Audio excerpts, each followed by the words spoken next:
Today is a show that's been many, many months in the making. We're pressed for time, but a lot of our guests are too. They're working hard.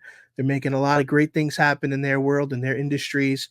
But we're really happy for this guest to be on the show today. This is somebody that I met at the New York Toy Fair last year, and we have a lot of great things to talk about. All things nerd. It's going to bring back a very special Easter egg you see on our show plenty of times. And I have one of my co-hosts with me, Monica, on this show on the next episode of Press for Time.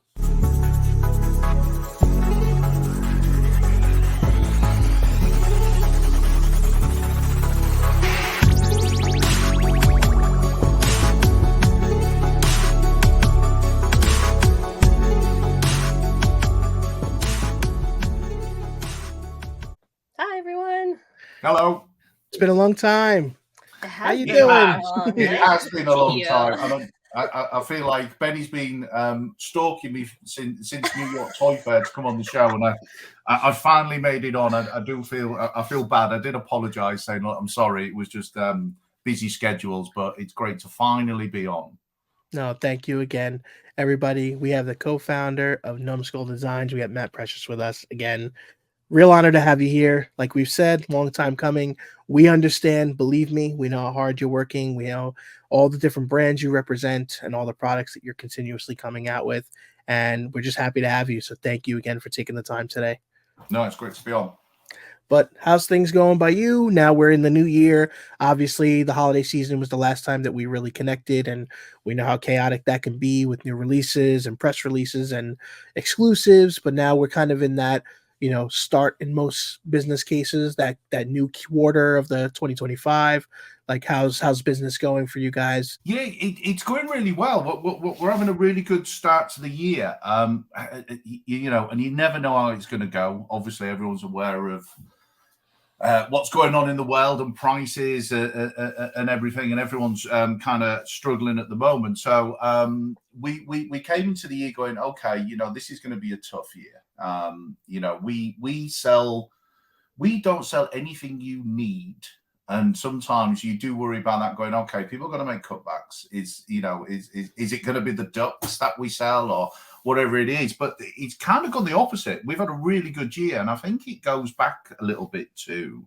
I think when times are tough, I think people like to revert back to their childhood or happy times. And I think people are really going back to that collecting and maybe that more pure time when you were a kid and going back to those old shows or whatever. So we're seeing the real nostalgia bug hit. So it's been a great start to the year.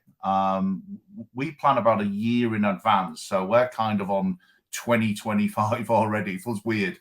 Anytime I have to write the date down, I always forget what year I'm in because I'm always working a year ahead. So we've got some really good products lined up for 2024. Very excited, and now working on 2025. And I think 2025, from an entertainment schedule, is much stronger for next year. I think some of the movies coming out next year. You've got there's the new Superman coming. I think there's new Marvel, new Jurassic Park. Mm-hmm. Loads of new TV shows. You've got, I think, Ballerina, the John Wick's gone back a year, which was a bit of a shame, but that's going to be great when that comes out. So I think you look at what's coming out, and there's some fantastic shows and stuff coming. So yeah, the future looks good. The entertainment industry seems to be writers' strikes and COVID and stuff, but it finally feels now it's starting to kind of come through. So we're very excited with some of the products and stuff we got coming out. That's awesome. So I wanted to ask you the most important thing. We know Numskull has been around for quite some time, and I was actually one of the first editors that worked with your team back in the day. We've talked offline. It's got to come up. We bring it up all the time. The lovely Resident Evil 7. New York. And I was Resident Evil 2 candles. Look at that, eh? Yeah. It was the most bizarre. You introduced it. This is Benny. He wants to talk to you about the Resident Evil candle. I was like, what? That was too. I had to look it up. You got me thinking about it. I actually went and got one out the cupboard. This is the only one we have left in our business, and I had to go and look at the date. Yeah, 2017. Wow. Which is Yeah. it's crazy, really. It seems many moons ago since we brought it out. But as you say, yeah, we've been going. This is our 11th year as Awesome. as Numskull, and it's kind of it's evolved massively over that time. And it's only when people remind you of some of the products we used to kind of do, sort of thing, that God, yeah, the candle. That was just a huge thing for us at the time. And it was a really weird one. I came up with the idea. Obviously, the VR headset was coming out for Resi, and we got a great relationship with Capcom. You know, we make some Capcom products, and we were like, what can we do for the VR? And it just kind of came to us. I was going about the smell and immersing yourself more. And it was just a simple idea, but Capcom really on board with it. They're really good, actually, for and not everyone is, but sometimes you go to them and go, we want to do a candle, and they're like, okay, yeah, cool. Which is not the reaction you get from every publisher, but it was weird. So we kind of went off and did the research, lots of smells, you can go nose blind. I didn't realize you can only smell so many times. You have to stop smelling because everything really smells exactly the same. It's something we do a lot. So anyway, we got this product made and we were very excited about it. And I remember I was driving along and Ben had gone out to all the retailers with it.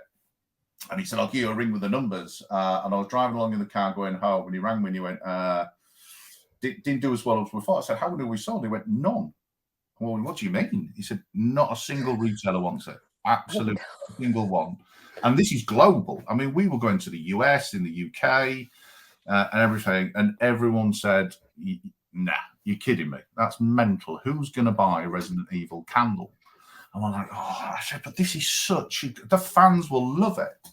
They're really missing a point. And I kind of get it. So my background, which I'll go into in a bit, is, you know, I worked in retail for 20 years. Myself and Ben, we worked for a games company called Game, which is UK-based GameStop sort of thing. So we worked in the gaming industry for 20 years. And I get it sometimes with retailers because you're kind of a little bit risk averse. You know, if you've got numbers and you're the guy that buys the candle, and that candle doesn't sell, you're that buyer who bought that candle. So it's sometimes a lot easier to play safe. Right. So we didn't sell a single candle, and I was like, oh. So we sat there, and I'm like, okay. I said, and we worked it out, and I went, how many do we have to make? And he said, it's 3,000 minimum order quantity. And I went, right, okay.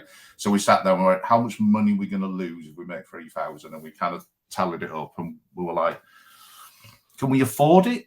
If it bombs, can we afford it? And we'll probably just it'll wipe us out. And I said, do you want to do it anyway? And just put it out to the fans, because I think retailers are wrong. I think the fans will love it. So we got an online retailer involved, and we said, sell or return, put it up. If it doesn't sell, we'll take all the stock back, or we'll only ship you what you sell. And I went, okay. And we put it up. Capcom tweeted it, and we sold out in 24 hours. Wow. Just one of those. Whew. And then the next day, we got phone calls from every retailer. Yeah, asking to stop the candles sort of thing. So it was just one of those, and it's you know, we don't listen to our accountants or anyone like that. Sometimes you just got to go with your gut and just go, fans will get this. And they did. Mm-hmm. You know, it's a candle. It was a bit of fun. It worked because it was the VR was coming out on the same day. So we're really pleased. We're really pleased, and we still use a lot of that gut when we're making products. As you're probably aware, we make some unusual products that for fans, and a lot of them on paper make sense. You know, I can see Monica behind's got a tofu duck plushie somewhere behind there, sort of thing. Absolutely. That was another crazy one. We went to retailer with that, and they went, "What?" And I said, "Yeah, it's a piece of tofu from Resident Evil, and we're going to make it into a duck." What? 0 orders. Wow. And then we put it out to the fans, and it sold out. Oh my god! Yeah. How quickly I pre-ordered all this stuff. Like the second I saw this on I think it was Just Geek is where I got all this stuff at. Yeah. Like the second it was on pre-order, bought it. Didn't care. Yes. Shout out to Just Geek because they're the guys that took the candle as well. They were. Oh, really? Nice. Okay. Yeah. Yeah. They kind of get it. I mean, they went. If it doesn't sell, we're not paying for it. And we went, okay, fair enough. But Mhm. they did back us on it, and it did really well. So we ended up making a lot of those candles. You can't find many. If you look online, I've always been curious to see if people want to resell, and you don't find them often. Well, it's weird. So we were kind of in the candle market at that point then, which I never expected. So and when I was coming on here, and I thought, I know he's going to bring up that candle. So I thought, right, I'm going to have to. So we've got cupboards. So I have like a drawer, which is the candle drawer. So I opened up this drawer and I was looking in it, and because we did that one, and I was like, God, there's some that I forgot that we'd even done. We did a Crash Bandicoot one for fruit. That's awesome. That one, that was great. Yeah. And then we kind of stopped because we got a lot of other people jumped on it and still started making candles, and I went, I wasn't doing it to sell something. It meant something when we were doing it. We were doing it because of the VR, and we was doing it to this. And I went, right, stop. Let's not do that anymore. But funnily enough, when I was going through my weird candle drawer, I found prototypes of stuff that we made that never saw the light of day. I brought a couple just to show you. I was reminiscing. Really weird, because I was like, "Oh, what else can you do?" So this is in white because it's a prototype, but we made a Dreamcast candle. Oh, cool! So the idea was we did a Mega Drive and a PlayStation as well. That we would get this, and this is an exact replica. We 3D scanned the Dreamcast, but the idea was you got the Dreamcast candle, and I think we were going to do the Sony one was going to smell of blossoms from Japan and all this sort of stuff. And we were going to do, you could buy the games like Jet Set Radio candle and put it in your dream. Oh, that's awesome. So cool. But we didn't end up making, I think the tooling for this was so expensive that it was gonna, the price for the customer was like, it's gonna be about 40 quid or something. I'm talking pounds, so $50. I was like, that's too much. So we kind of just canned it. But the weirdest one, I don't think this has ever been shown before, when we were going a bit candle crazy, it's actually broken in half now. It's the only prototype we had. We made, this is the candle holder, which is this. What? Whoa. Is that Krang? No, but the candle's Pickle Rick. Pickle Rick. Oh my God. So I thought I recognized it, but I'm like, Rick is missing. It's a shame because the spine snapped because we had to make it out of metal because of the way it was done. So it sits like that. Oh my God, that's amazing. And then you just bought the extra Pickle Ricks and put it in. God. And I think they were saying you can only do it if you put the pickle in a glass jar. And I went, no, I don't want to. And they said you want to make the pickles straight. And I was like, no, it doesn't work. So it ended up just about 50% of the stuff we do never makes it, and that's just the way we do it. But I was like, I couldn't open it up, and there's just Pickle Rick sat there, and I was like, I wish we'd made Pickle Rick. One day we may come back to Pickle. It was so good. That's clever. I mean, the real question is it going to be pickle scented? Oh, of course it is. I mean, I love the visual, but I would never burn it. Question. Because I'm not a pickle lover. End this interview. End it. Yeah. I'm not having that. But yes, it was, and it absolutely stinks. We do a lot with smells. I don't know why. Maybe I've got a fascination. So even with our ducks, I don't know if you've got any. So we if it makes sense, we scent our ducks. So we've got Stay Puft smells of marshmallow. Our Easter Bunny smells of chocolate. We did Lemmy from Motorhead, and he smelled of Jack Daniels. That's clever. Because Lemmy from Motorhead smells of Jack Daniels. I gotta get those ducks now. I didn't know they were scented. He actually smelled of Quack Daniels for legal reasons. Nice. Not Jack Daniels. But that one, but we only put it on if it makes sense. But we did do. We brought out the turtles, and I really wanted them all to smell of pizza. And so it's the weirdest thing. Our factory, when they send us smells, I don't know why, but they send them as plastic babies' heads. Okay. They obviously make babies' heads, and so every time they put the sign and the smell. So if you ever go in our office, like on a Tuesday, we're all just sat around sniffing babies' heads. out of carrier bags. God. We've had people walk in before, like external people, and go, "Whoa," and we're just like that, stick a baby's head. But we couldn't. It just smelled of feet. There was nothing we could do to make it smell like. It just smelled of like really cheesy feet. Oh boy. So unfortunately, the turtles never got that pizza smell, but we do have future ones. I'll give you an exclusive. That's not even out yet. So it's coming out later this year. And I'm a big 80s buff, a big 80s movie buff, and we're doing Dirty Dancing. Nice. We've got Baby carrying a watermelon, and it smells of watermelon. Oh, that's so cool. That's awesome. So it's just little bits like that. So yeah, I never realized how weird we do with our smells until I probably bumped back into you, and then realized we do a lot of stuff with the smells. Yeah, so I also saw that you had you had a Metal Gear cologne. Like Shadow Moses. Yeah. We did, yes. Our Metal Gear Solid cologne. Yeah, that did really well. But again, I think it's just a bit of fun and something a bit different.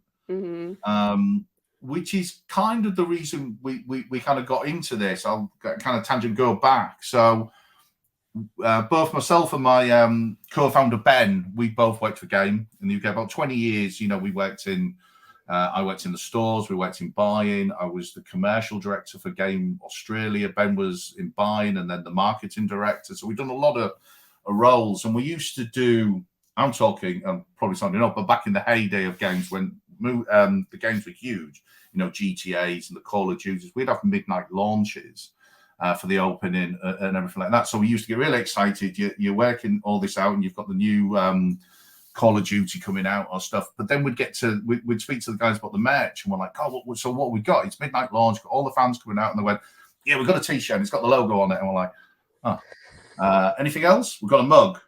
Has it got the logo on it? Yeah. We've got a key ring. Fucking logo on it? Yeah. Okay." And we're just like, it was for every launch, and you're like, you've got these most amazing games and these fans. And you're just peddling, not game, but just the people who are making merch. I'm like, you're not even trying. You're not fans. Right. You're just slapping logos on shit. Yep. And that's what kind of started it. And so Ben and I started creating some of our own merch at Game. And then we were kind of sat there one day over a glass of wine sort of thing. We went, you know what? We could do this a lot better. We get it. We're fans. And I'm always been frustrated with the lack of fan merch. So that's kind of where it was, and that was kind of the crossroads where we went, well, okay. I was turning 40, probably hitting a midlife crisis, and just went, okay, if I don't do it now, I'll never do it. So that's kind of where we started Numskull. So, but it was just down to I thought if I see one more, and you'll never find a Numskull T-shirt with just a logo on it. It's one of those things we try and do something that as a fan, what would I wear, and that's kind of the how we work our product sort of thing. So that's kind of the story of how Numskull started, really, from crap merch. Nice. I like too that I feel like your prices are so great compared to a lot of stuff, because especially with Resident Evil merchandise. Back in the day, we used to be able to get figures for $30 and they were pretty good. And then everything's $300-$400 now. And then you guys came out with your statues, your Licker and your Nemesis and your Tyrant. And it was $100. That's the most affordable Resident Evil merch I've seen in a very long time. And that's the thing. I do collect. I do the hot toys. I love hot toys. I think they do. Those are so expensive, though. They're so expensive, but that's premium. They're really, really amazing. But it was weird. We actually started the statues with the price, because again we sat there and went, why doesn't anyone do statues for $100? Yeah. And so we said. So we actually kind of went backwards and went, what could we make for $100? And that's how we kind of worked, because there's a real lack of $100 kind of. There really is. Products. Everything is thousands sometimes. But for a statue, and I hope you agree. The detail on it, and it's such good quality. Yeah. Yeah. So that's why we did it, because we wanted to bring out a statue range that was kind of affordable. And the size, they're pretty big too for only being $100. Exactly. Our accountants wanted to make them much smaller, but we were like, no, there's got to Nice. be, you know, the cool size. Again, we don't listen to our accountants. But yeah, we were really pleased with those, and we will continue with our statue ranges on other stuff as well. And we're hoping to do some more resi ones as well, because the three that we did really, really well, and we're currently in discussions with Capcom on a new range. So I do remember you guys had some kind of survey a little while back, like asking like what the next statue should be.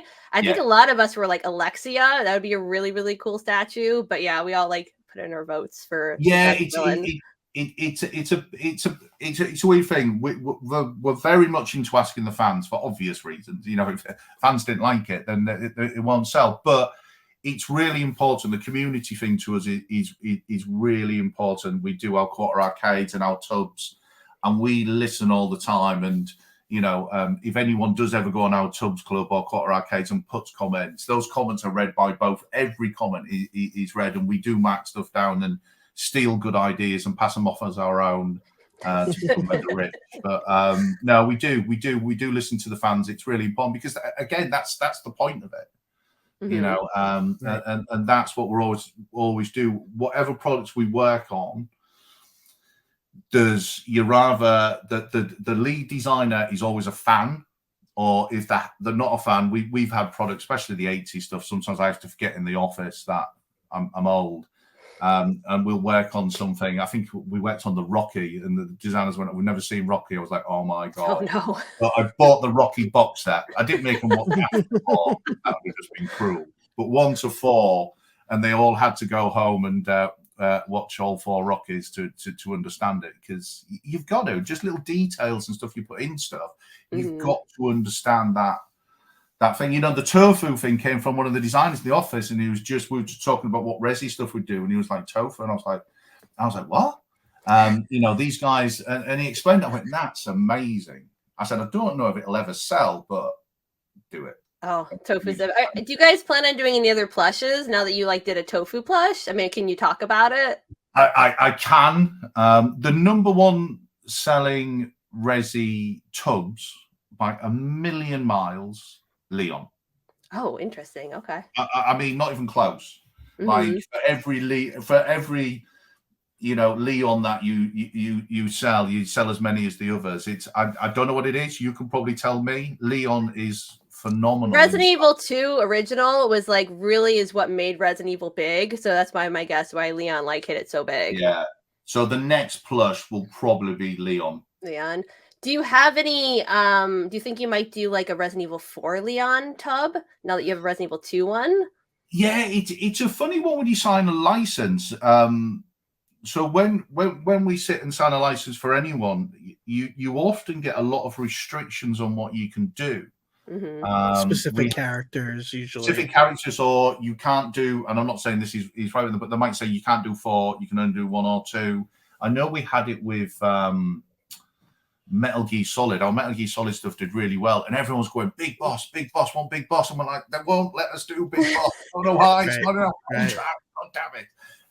So I don't know. So I would love to do that, because I think it's, I know from the fans and stuff. So it would be something we would try and get Metal Gear tub. Love Snake.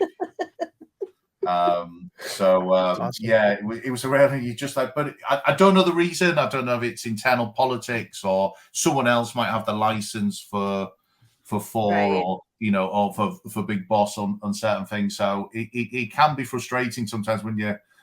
The amount of times Metal Gear, everyone's going, "Wow, I can't believe you haven't done Big Boss." I'm like, we know. You do want to do Big Boss, but we're doing a new contract at the moment, and number 1 on that list is, can we do Big Boss? Oh, nice! That's awesome. So so hopefully with Capcom, I say we're at that kind of new licensing agreement, and we're trying to put together what we will kind of do next, because Resi's not going anywhere, you know, as a brand. Mm-hmm. It's as strong as it's ever been, so we'll hopefully continue. Sense. Yeah, and there's a huge fandom of Resident Evil people. Yeah, like a lot of the Resident Evil like voice actors stream now too. So actually, funny thing enough, the voice actor for Claire, she actually did this thing where she bought a bunch of the Claire ducks and then signed them for Streamily. Yeah. People in the office lost their minds over that. We had Christopher Lloyd sign one of the Back to the Future, and I lost my mind over that. I think Nice. it's a That's difference. awesome. That's awesome. Yeah. Very cool. So, I love the cool. fact that you mentioned that you're an 80s person, because I'm an 80s person too. Oh. So the one thing I want to ask is, obviously, when it comes to picking all these different licenses, there's the sky's the limit. Obviously, it's you go where your passion is. Is a lot of it coming from your passion, a variety of the team? Has there been anything that you've reached for that you didn't really get any traction? Like if there was a either an 80s movie license or a game that you said, we got to do something, and either you get a stalemate or just, oh, we're not looking to license it right now, like that kind of wall. Yeah, you do. So initially, when it started, it was literally just me and Ben, and the team's grown now. I think there's about 80 of us now. The UK and US and all over the place. But you'll probably notice. You can see on the early days, we signed a lot of 80s stuff and a lot of certain genre video games like Metal Gear Solid and Resident. That was me. That was just one. There was no business thought behind it. It was just, that's cool. It was just all, I want that. And that's how probably everything starts. It's a bit like these arcades we do behind. I'm a huge arcade fan, and I just simply made it because I wanted one. Nice. And I just hoped there was other people that wanted one too.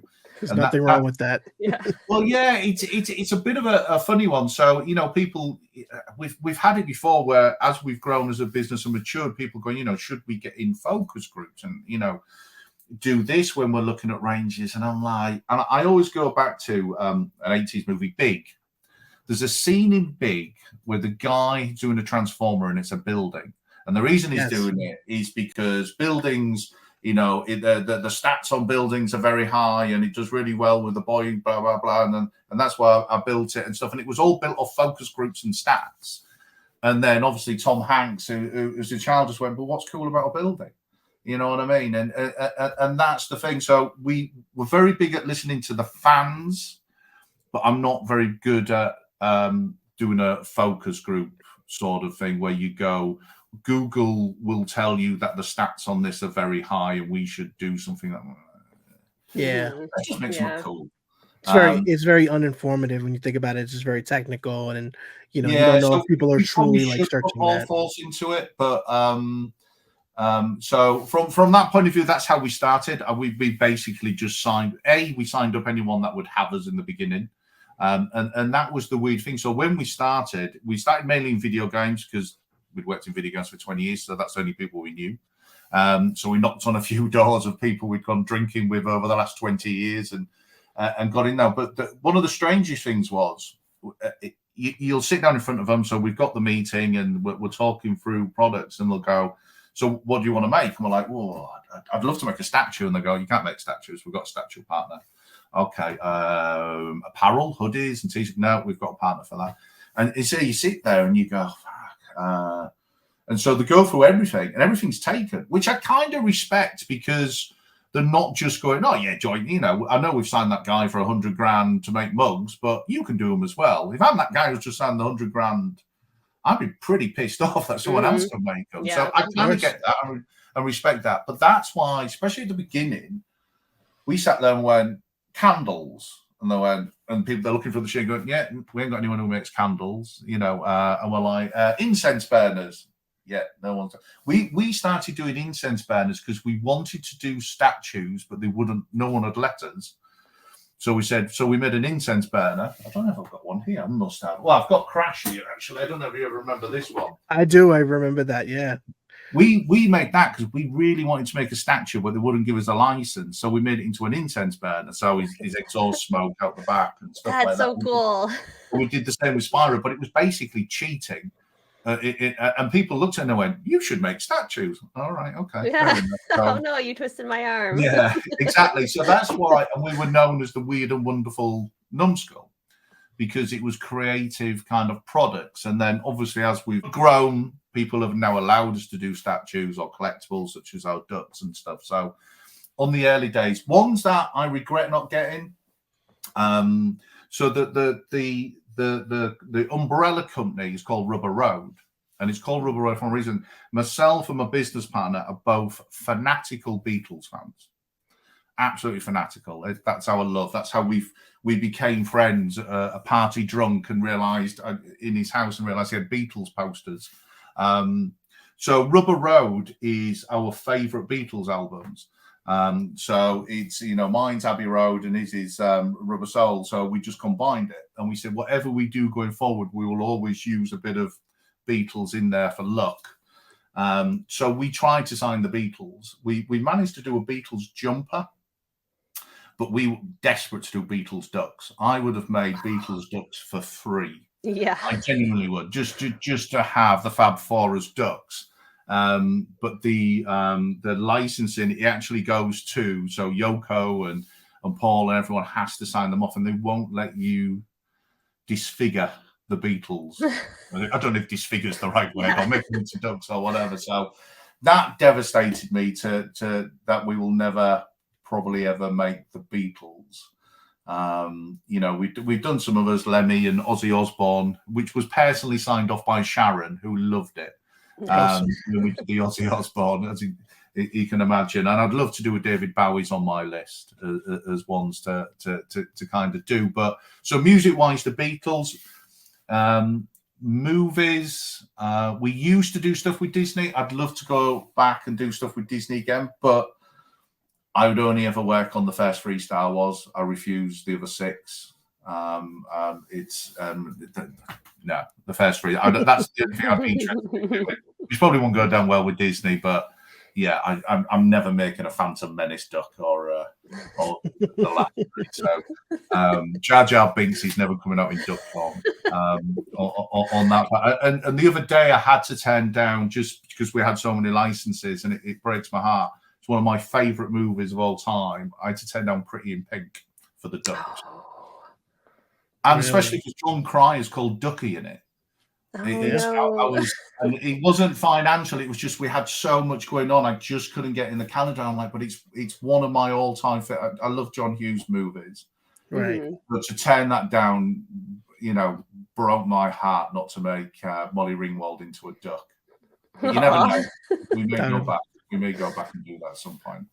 Sky's the limit, right? That's what's great. Yeah, absolutely. Oh, that's so awesome. They're probably the ones. Yes, to answer your question long, they're the ones that we haven't done, and sometimes it's just too expensive. Right. We really wanted originally at the absolute peak. We wanted Cyberpunk. Ooh, and the money we wanted for. Oh man, I would have bought so many Cyberpunk ducks. was insane at the time, and you just looked at it and you just went. It's a tough franchise too when you think about it, because they had a good amount of product that came out, but then you think about how the launch went, which was very rocky. A lot of the product became shelf warmers until the game finally got updated, and then the merch became important. I'm so glad we didn't sign it, because we would have gone big. Yeah, it could have been a big gamble. Yeah, and the game's now apparently amazing. They've all fixed it. This fix, it's a lot better. So I'm gonna go actually back in for Cyberpunk now. It'll be a lot cheaper as well, I'm sure. And if the price is right, I'd love to do it. I'd love to do Cyberpunk. So that one might be back on. But at the time, it was just like, I'm not paying that much for a house. I'm not paying that much for a license. Yeah, so. It's probably because Keanu Reeves was involved in it. And they're like, we could probably get some money for this. Exactly. So, but we do have a John Wick duck coming very shortly. Oh my God. I'm pre-ordering that so fast. He's so good, and he's covered in blood. It's my favorite thing with the duck is when we do characters that are like sinister. We did the Shining one with the axe, and he's got blood dripping off it, and everyone goes, "Oh, look at that little cute duck." I'm like, he's a max header, it's just, and it's there's more to it and stuff. I love it when we've got the Texas Chainsaw Massacre one, but they just look so cute. But like, what is your reasoning behind deciding to make like ducks? Like, what was the thought process behind? I love that idea so much, but like, why ducks? Yeah, it's a weird one. So it goes back on our ducks. It's the 5th anniversary this year since our launch of the ducks, and we probably worked on it for about 18 months before that. I was literally one day I was in the park and this is the only bit of the story that's hard to believe. My personal trainer, who we don't use anymore, as you can probably tell, but at the time, she was, and she goes, "Oh, I know you're a massive Star Wars fan." She goes, "I've just bought my boyfriend a duck," and I was like, "Okay." I'd do anything to chat to her to stop doing sit-ups and stuff. So I was like, "Tell me more about the duck." And she put it out, and it was called Chew Quacker. And I was like, "Oh, Love it." It was a brown duck, and the belt was painted. They hadn't tried to do the hair. He had no crossbow, and I just went, "Oh, that's shit." I was so excited for a Chewbacca duck, and I went, "Oh," and I went, "If we did ducks, we'd do so much better." And I couldn't get out of my head all the weekend, and I was like, "We should do ducks." But we have a thing that we call internally with Numskull in our product. So if we can't Numskull it, we don't make it. So that goes back to if we're just bringing something out for the sake of it, and it's being done. And we've actually worked with people, and we've actually gone, "We're actually not going to take your money because we don't think we can put anything that we want to put the Numskull brand on it." So I sat in the office, and when I have an idea, I get quite fanatical about it, and it's all I think about. And so I'm looking up ducks, and I know the history of ducks. I could go on one of those quizzes about how ducks was created from. It was the Dunlop guy who does the tires and stuff. But anyway, so I said, "If we're going to do it though, what would we do?" And I said, what's this duck doing?" And so we filled this whole backstory about, well, the rubber ducks and the cosplay. That's what they're doing. They're dressing up as their favorite characters. So, okay, so we had this whole story of these ducks, and that made sense then, because we were like, okay, what would the duck do? If he's a shark, is he a shark, or is he dressed as a shark? And so, and then we started to write duck lore. So what's the lore of ducks? So even silly stuff. So when some of the first ones we did was Borderlands and stuff. And so we said, right, we won't sexualize the ducks. Ducks don't have boobs. We've done stuff like we did the Lara Croft with a Polly, and it's a bit pointy stuff, but we don't do that kind of right now. So we don't sexualize the ducks. The duck's gender neutral. The duck can be female, it can be male. So we had this whole duck. At this point, we've not designed a single duck. We just went through this because we thought, if we're going to do it, we need these got to mean it. So we had this whole story and backstory of the ducks, and then we started to design the ducks. And it's weird stuff like, I don't think I've got one here, but Sonic the Hedgehog is like, is he a hedgehog? Does he have a beak? Is the beak yellow? Will it be white? Does he have a nose? And it was just debate. They were originally called for 2 years and until about 3 months before launch. They were called Tubbz. It was just a name, and it was the name we always called them. And then we went for the trademark, and someone went, "There's a problem," and they went Teletubbies. Oh yeah. And we went, "What?" And we were devastated. For nearly 2 years, we'd call these little things we made called Tubbz sort of thing. So we had to change the name, and I'm kind of glad we did. Now the Tubbz. I mean, they're obviously called Tubbz because they come in a bathtub. So that was another thing. All the ducks come in a bathtub, and that's why they're called Tubbz. And the logo and everything with the blue and the yellow. So that's how we came up with it. But it had to have a reasoning. So every duck is dressing up as its favorite character, and that's what we try and put across in the ducks themselves. And I don't know if you got some of my favorites, Brody from Jaws, or we did David Schwimmer from Friends, and how the designers are geniuses. It looks like David Schwimmer. Right. I've got one in the office today, which again has not been announced yet, which I probably shouldn't say, but we've just signed. We're doing Hunger Games, and we've just done Jennifer Lawrence as a duck from Hunger Games, and I swear to God, it's Jennifer Lawrence. Just like her. It's awesome. I wish I had a picture to show you. I was stunned, and I went, "That's Jennifer Lawrence." And we do have problems. We had problems with The Shining with Jack Nicholson, because they came back and they went, "It looks too much like Jack Nicholson. You're going to have to change it." And I went, "It's fucking yellow and it's got a beak. What do you mean?" So we do, and John Travolta, we were doing the John Travolta one, and they wanted us to remove the dimple. And I went, "No, it's John Travolta." Yeah. Dimple. And so we Right. actually cancelled the contract over this. So we didn't make it. And I went, no, because if that duck dressed up as John Travolta, it would have a dimple. Yeah. Right. We take these things very serious. Yeah. So As a cosplayer, I appreciate that very much. Exactly. So, what would that duck do is something that we say in the office all the time. So, yeah, I know people are looking and go, they're just ducks. No. There's a lot of thought that goes into these. Mm-hmm. Kind of capture and make sure that there's little logos or badges that the fans will really. Even with like the Mr. X duck, his hat comes off. Like that just like threw me so much. It's like that's the best ever. Yeah, again, the accountants hated that. They went, really? That would be so much cheaper. I went, no, it looks so cool. If you ever play the game, like everyone tries to shoot his hat off. Like you got to have his hat come off. Well, exactly. And it's little That's things a like trophy that. in the game. Come on. The accountants probably hadn't played Resident Evil, if I'm honest. So they probably didn't get that. But yeah, so we do try to put little things like that into it that the fans will get. Sort of thing. We try and put personality into the ducks, which hopefully comes across on the one. So yeah, absolutely. Yeah. I would say coincidentally, even today, I was out with my son getting lunch, and we went into one of the stores and we happened to see the Sonic tub, and he's like, "That's so cool." He's like, "Look, he's dressing up." I said, "It's really weird that you see that." My son's 7. He's like, "Why?" I said, I'm going to get to speak to them today. He's like, that's so cool. He's like, do they make Five Nights at Freddy's? That's the first thing he asked. So he wanted me to ask formally, has there ever been consideration for franchises like that maybe, obviously you haven't explored? We are bringing out Five Nights at Freddy's Tubbz. Oh my God. My son is going to lose I literally was in the office today so what we do in the office is we design them, goes over to the guys, and then we 3D print them in the office. And the last thing I did before I left the office tonight is we had the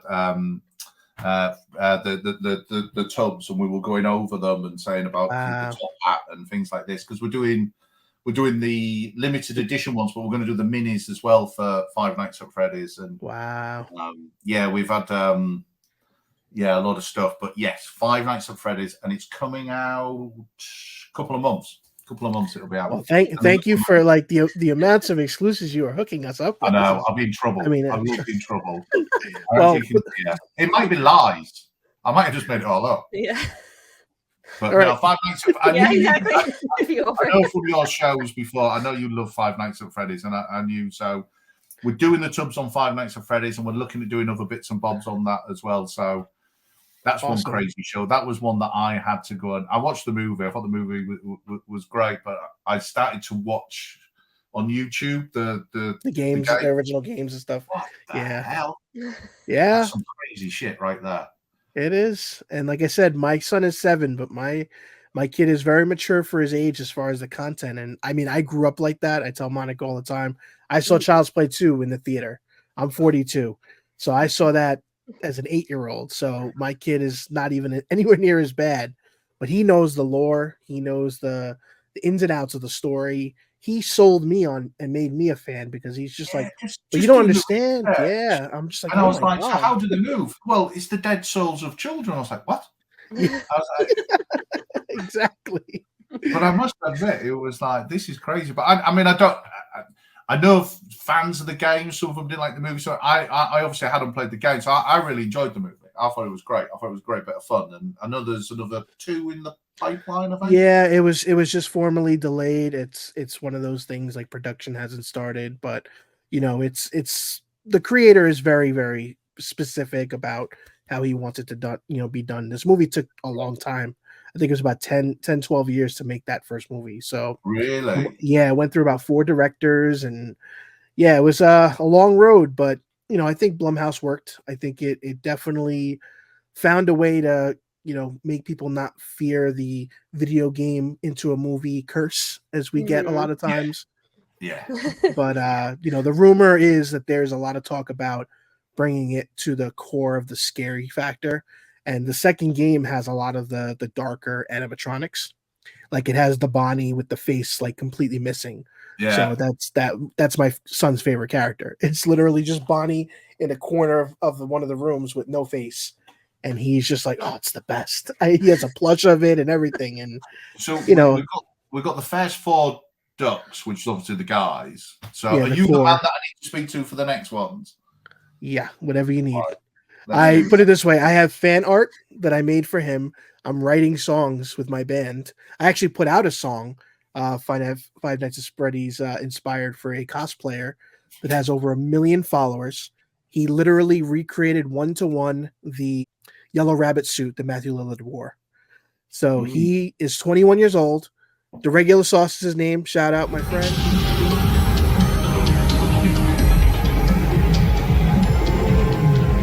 Amazing. He literally handcrafted everything. When he wears the costume, people thought that the studio let him borrow it. Eyes light up and everything. And he said, "Listen, I'm doing a reveal, and I want you to write a song."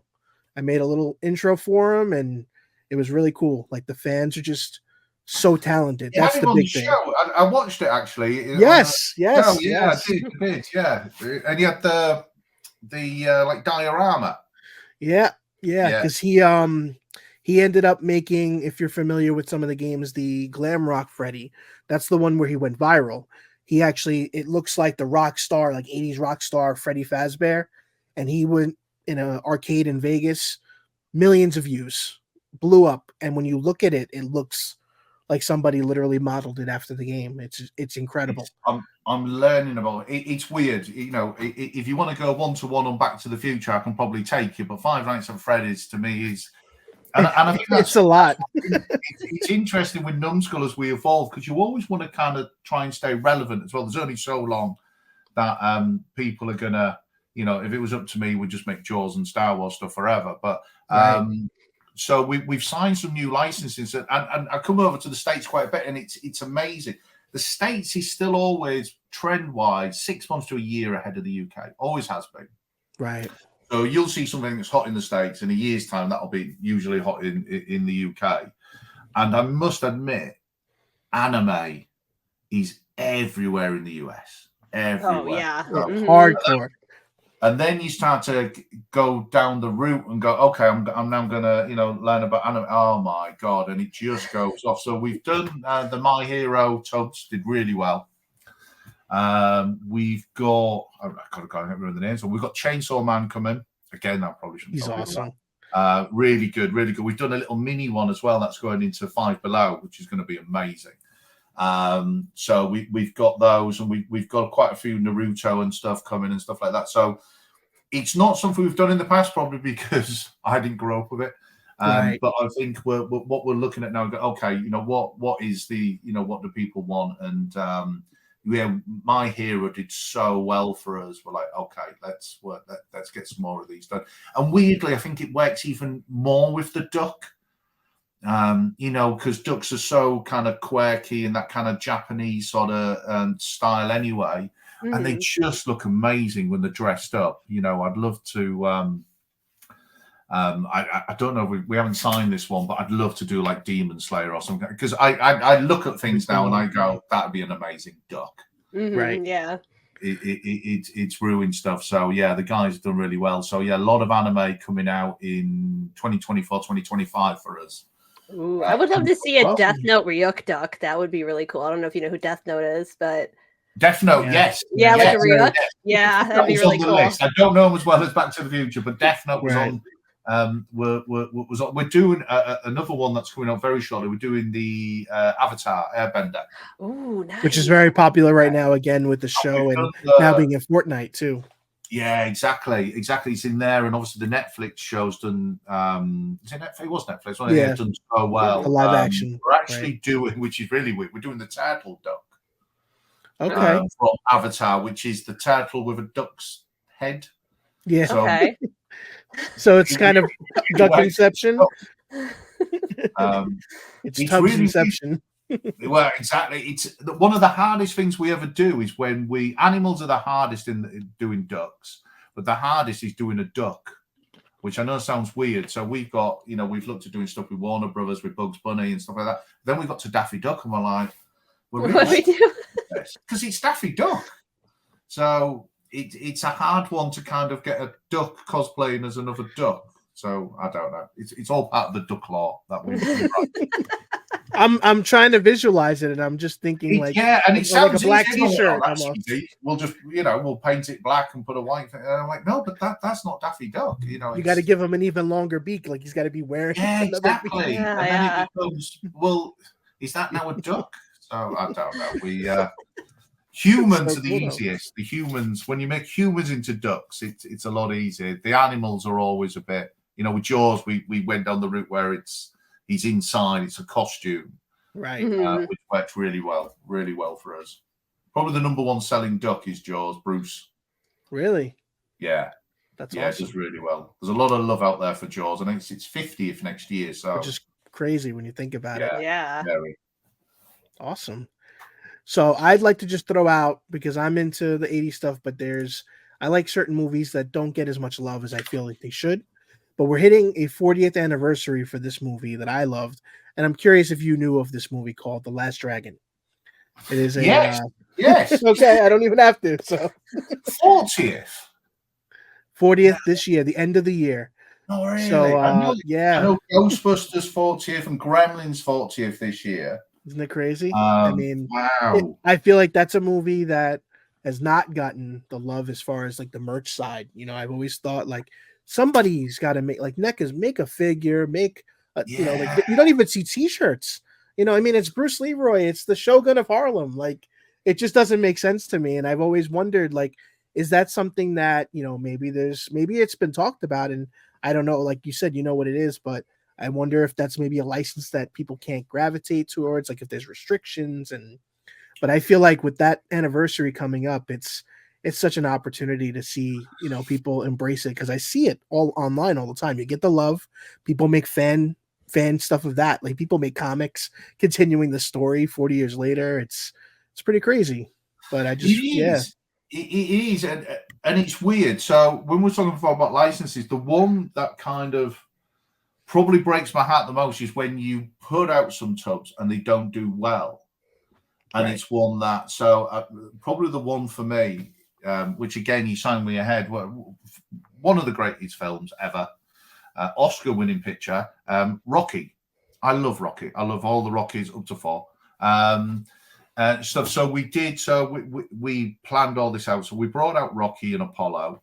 But we designed it. I've got them in the office somewhere. 3D print. We had Clubber Lang, we had Drago, we had Adrian with a hat on and a glasses, and Mickey, and Rocky and Apollo just didn't sell as ducks. Just not it sold, but not in the numbers that to justify carrying it on. Right. That was heartbreaking to go.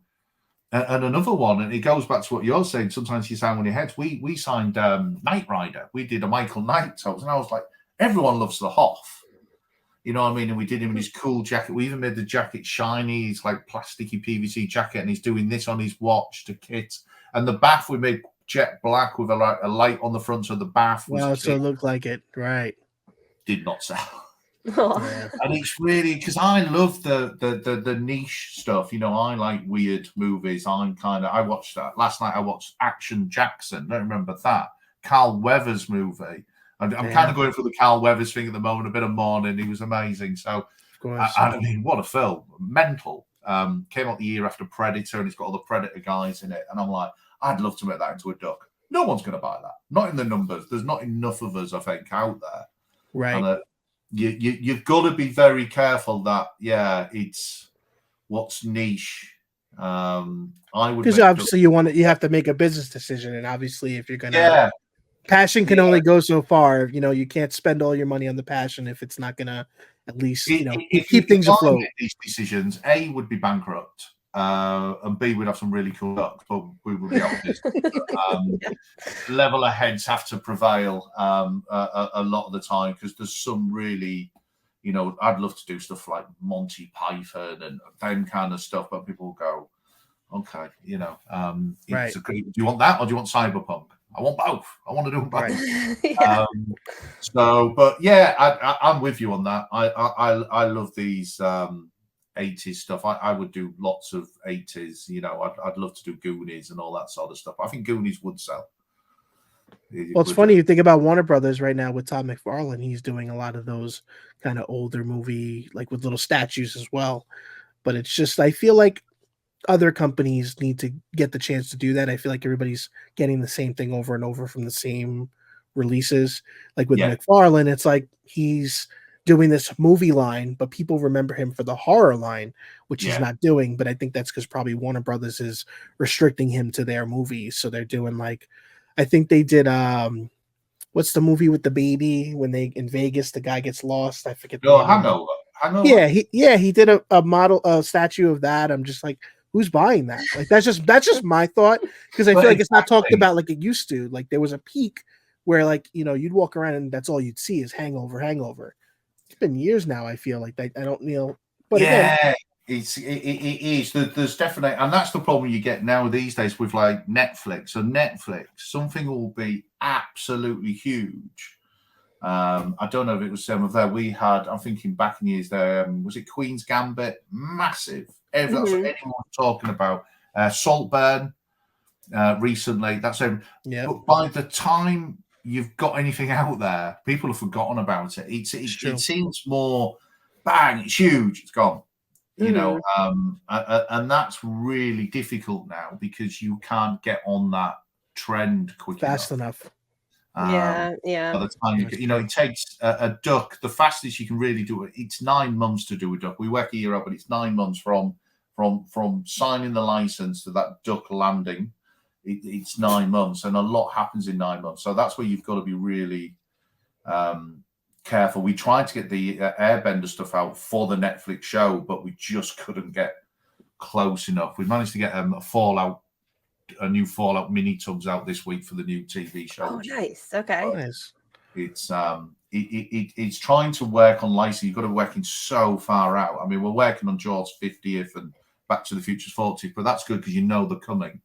Right, of course. New shows is but yeah, if it was up to me, I mean, there's loads of niche stuff. I really wanted to do Scarface Tubbz. I wanted an Al Pacino with rocket launcher. I mean, it makes sense. Covered in cocaine.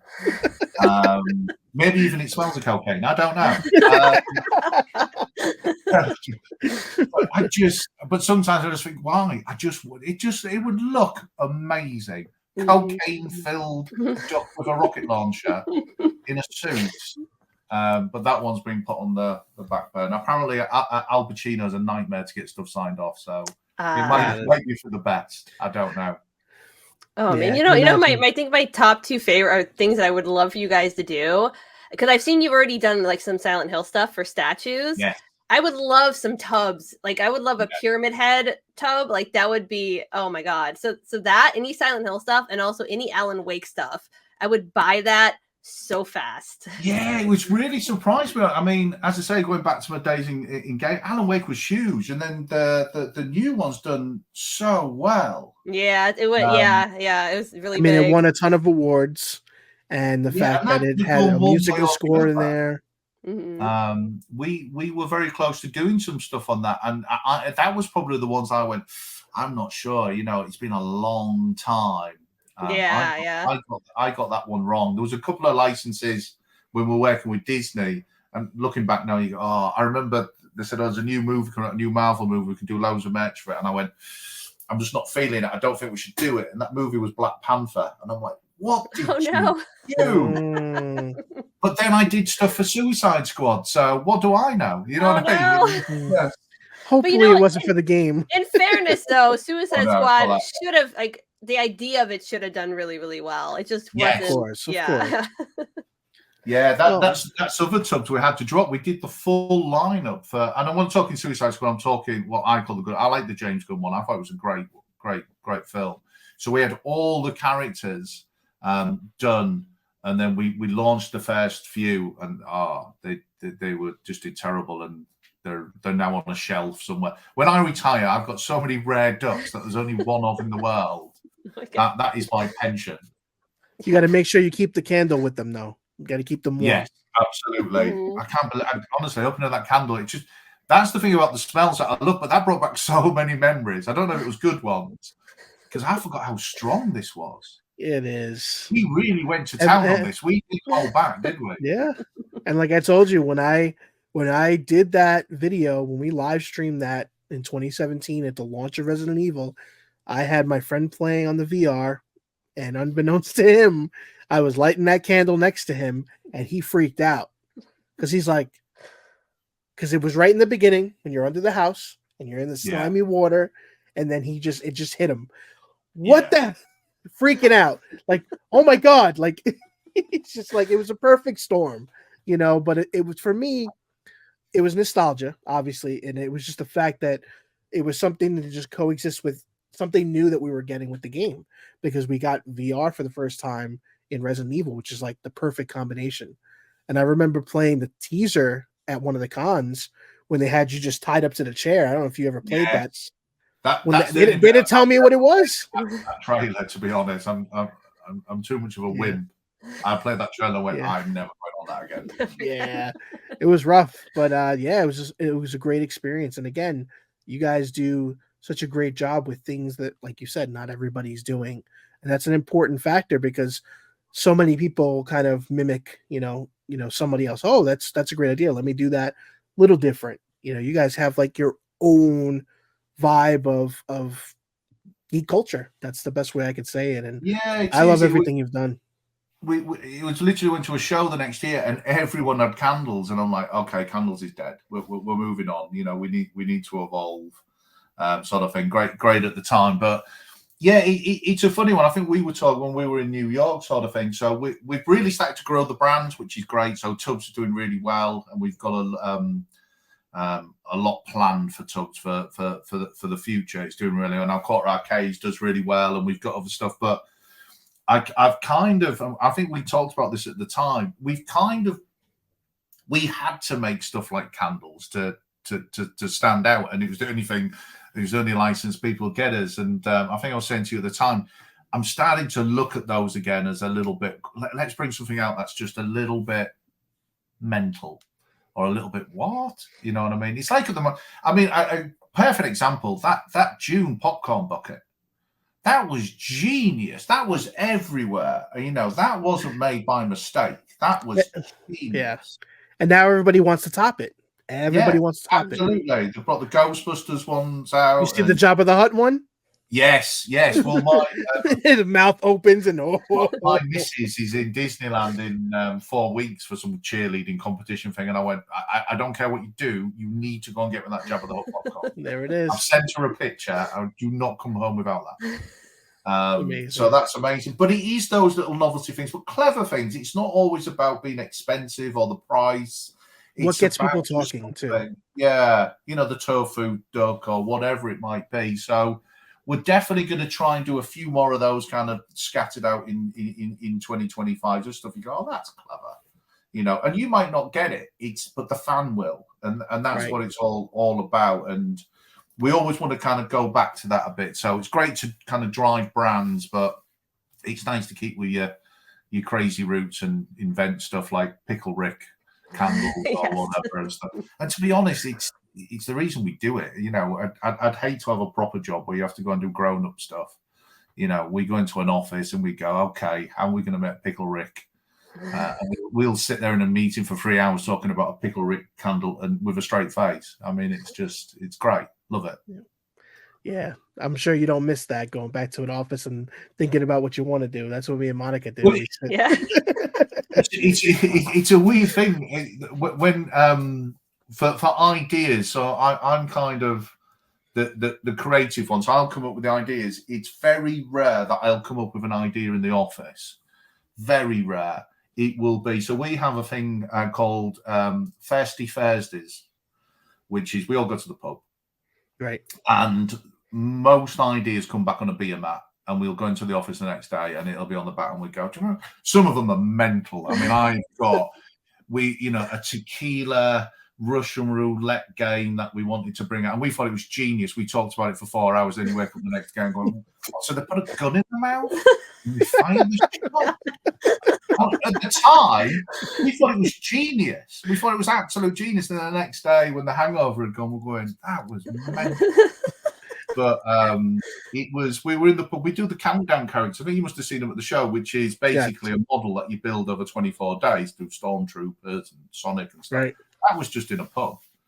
That was just me Interesting. ranting about, you know, my missus won't watch this her own manner. She got me a Beatles one, which was amazing and quite expensive, but it was just tat inside. It was like a Sergeant Pepper's pencil sharpener and a tea towel. And I'm like, I'm sick of this shit. People are spending all this money and it's crap. I want something that at the end of it, I've got something. And that's where we came up with that. But that was just a drunken rant in a pub. And that's where the best ideas come from. It is. It genuinely is. But it is those. But it all still comes from the passion of wanting to make something, you know, really cool. We're really trying to do something special for Back to the Future and Jaws, because it is such a big anniversary, especially Jaws. So we're like, okay, what can we make that's cool, really cool? You know, not just another duck, although we will be doing other ducks, but just something that is a bit back to the candle kind of idea sort of thing. So yeah, it's always good to go. So probably another Thirsty Thursday, we'll get something out there. So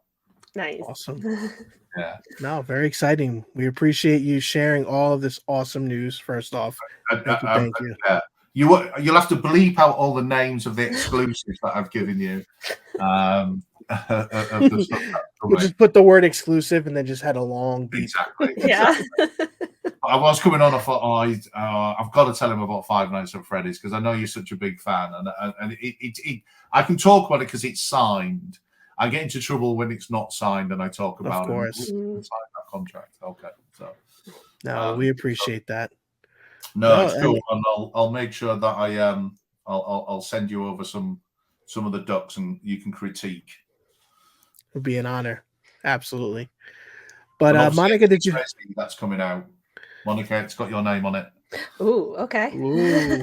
Oh, exciting. But I was gonna say, Monica, do you have any other questions before we wrap everything up? I think one thing I was kind of wondering, just really quick, is like, because you started off with the Tubbz like in the little like bathtubs, and now they're in boxes. I was just kind of like, what was like the transition? Like, why did you go from the boxes from the little Tubbz? Yeah, so it's an interesting one. It comes back to the fans. So it was a massive debate in the office when we made the ducks. Those bathtubs are expensive. You know what I mean? When we were doing it, more plastic. Mm-hmm. Yeah, but I mean, and we were like, look at all the plastic. You know, I went, no, but they're not disposable plastic. You keep them. It's the display. Yeah. I was very adamant. That's why I called them Tubbz. And I thought they look really different. They look different to the Funkos and everything out there. So I was really adamant about keeping the Tubbz, and I won that battle. So I was really pleased with that. But it's weird. So obviously, as we went through, so we've got the Tubbz.com fan club on Facebook and stuff like that. And we asked the fans, we went, do you keep the bathtub? And we went, right, okay. And it was absolutely 50% do and 50% don't. And we're like, man. I was like, okay. And well, that doesn't tell us anything. I said, yeah, it does. It tells us we've got two different collectors. Yeah. But you've got the collector who want their first day editions, who want to keep it in the packaging. But we've also, and it was like, so why don't you keep the bathtub? I said, well, I like to have the duck out. I only collect, the more casual, I collect Lord of the Rings because I'm into Lord of the Rings, and I like to have them out and I put them in my Jeep, which is a crazy thing, and do all this. So the bathtub just gets thrown in a drawer and stuff. And I was like, okay. So that's when we said, okay, well, why don't we bring out two versions? Okay. The bathtub versions are one run, first edition. Mm-hmm. So whatever we make, we never make it again. It's stamped first edition underneath. It comes with a hologram first edition on the bathtub. And if we add anything special to it, like a smell or a glow in the dark or anything, that's only on the bathtub special edition. And that is slightly more, I think, I have to work in dollars, $25. Whereas I think the box one we do for $20. And the reason that is, you're not guaranteed. If the first edition doesn't do really well, we won't bring it out in a box. Okay. So it's kind of like the best of range. But because the first edition's out and the tooling's paid, it allows us to bring out a slightly cheaper. Nice. It's Okay. the same duck, so we don't lose any detail. It's exactly the same duck, but it's not first edition. It's not got the bathtub. It probably won't have the other reason for getting rid of the smells was you can't put smells in a box because it stinks. Ah, okay. The bathtub, it's like what do you call them? Those bell jars for candles. Yeah. It keeps the smell in. I know this because we did Star Wars candle sets and we put them in boxes, and because it probably gets absorbed into the box too. Yeah, it just seeps changes out. the smell too.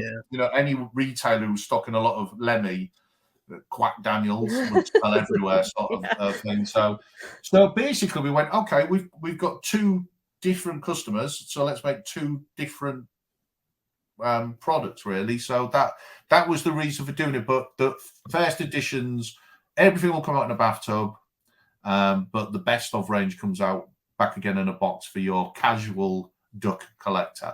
Nice. So I will say too, like a lot of, I mean, I'm a really bad collector. I do take stuff out of the box and like play with it. But I've actually kept all the little bathtubs, even though I have them all up here. I still have all the bathtubs. The only thing I've kept boxes for, like it's all like in my like cabinets and everything right there, because they're so unique and they're so cute. And like one day maybe I'll put them back in there when I have like a space that it could sit into the tub. You know, like this is just easier to mount it on the wall like that. Yeah, we even put dimples on the top so they could stack and things like that. That's what I used to have them stacked like that. Yeah, but now I'm just like I kind of like it like this. One more question, and this is very important. Do you think you'll ever have so people can like custom order ducks that look like themselves? Because that's something I've always wanted to do. And it's funny that you say that because my son was like, "Can we get a Monica duck or a Benny duck?" Oh my God, we've looked at this on. You know what? There's not. I can't believe, and I shouldn't even have to say this, but they've never made a duck of me. Oh. I am the duck farm. You should have been the prototype. Yeah, exactly. And I shouldn't have to ask. I shouldn't have to demand one. Just be nice one day to come in. Although I don't know how flattering it would be, but I would love to do it. We've researched it. I want to call it Gun Duck Yourself. I love it. Just the name alone. That's epic. Because I know the Funko ones have done it, and they're great. They're really great, and how much you can swap out and change. It's too early at the moment, but definitely in the future, I'd love to do it. We've just got to find out how we can do it to make it kind of cost effective.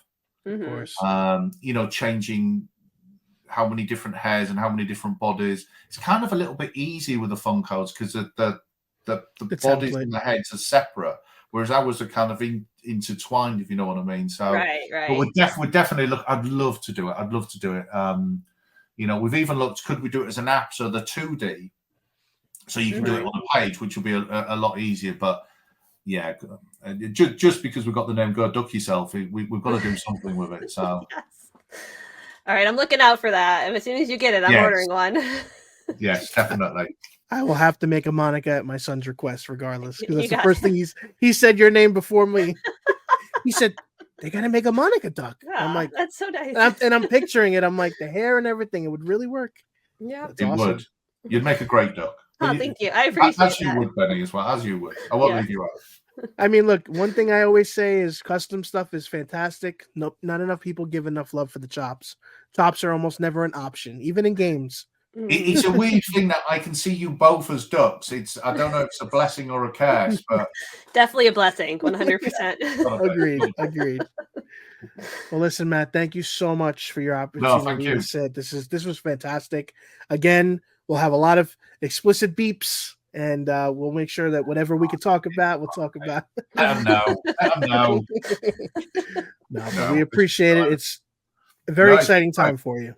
I would love to come on again when I've got some new exciting products to show you guys, and you get you some more. Especially if we re-sign Resi and we get some stuff, I'm going to come on here first as an exclusive. I promise. Oh my God, yes, thank you. We appreciate that. You are welcome anytime, and I'm sure the next show that you're out here in the States, we'll definitely connect. And yes. If I can get Monica there, when the next New York Toy Fair is, but. I think that because of the delay last year, I'm assuming it's going to be around the October time again, probably to go right before New York Comic Con. So that's my thought. But did you end up staying for both shows? That's the one thing I didn't ask. because obviously it was like I think a week or two later. So Oh obviously no, to travel, no. yeah. I was weirdly, and you won't know this coming from the US, but I had to go back and do a show in the UK in a place called Blackpool. And anyone from the UK will know there's nothing glamorous about Blackpool. It's a seaside town in the north of England. So I went from New York. I didn't even unpack. I went straight to Blackpool for a week. So Wow, it was, okay. A lot it of was traveling. yeah. I don't know what the equivalent would be for the US for Blackpool, but yeah, it's not as glamorous. Okay. Any shows lined up where we can, let our viewers know where you might be Yeah, in the I'm trying to coming see what we got lined up for this year. We're hoping to, the weird thing was, and I know this sounds weird with the ducks, and I think it's because of COVID. We have a range of nearly 300 cosplaying ducks, and we still haven't taken them to cosplay events. And I think we had the plan, and we were doing going to do it, and then COVID hit, and then the shows went, and these shows are expensive to go to as well. The Yes. money they want, it's cheaper to sign Cyberpunk than go to some of these shows. Sort of thing. But I really want to get the ducks and the products out on the road and do some road shows. So we're talking to quite a few people in the US to see if they'll kind of do it on our behalf and take it and go there. But we'll definitely be doing the New York, and we're doing Gamescom and those. We kind of take it in turns. I'm 50 now. That destroyed me, New York. On your feet for that long. Yeah, it's tough. Yeah. That's like proper work. I haven't done proper work for a long, long time, and that was really hard. Honestly, I was crippled. Yeah, So it's hard. rough. So we've got a lot of shows. I'll let you know where they are, because I don't. But we're definitely going to do the US. It's really weird. We're still not as well known in the US as we are in the UK, probably because obviously that's where we started. So, like the Beatles, we want to crack America, and I think we're getting there. We've got some really good stuff. Five Below have been really supportive, and they're taking the mini Tubbz. Go and check those out, people. And they've got some more of those going in. But yeah, we're still. It's hard. The US is so big. I know that sounds obvious, but I mean, Matt, I do have a friend that works at Fan Expo that helps. I was literally.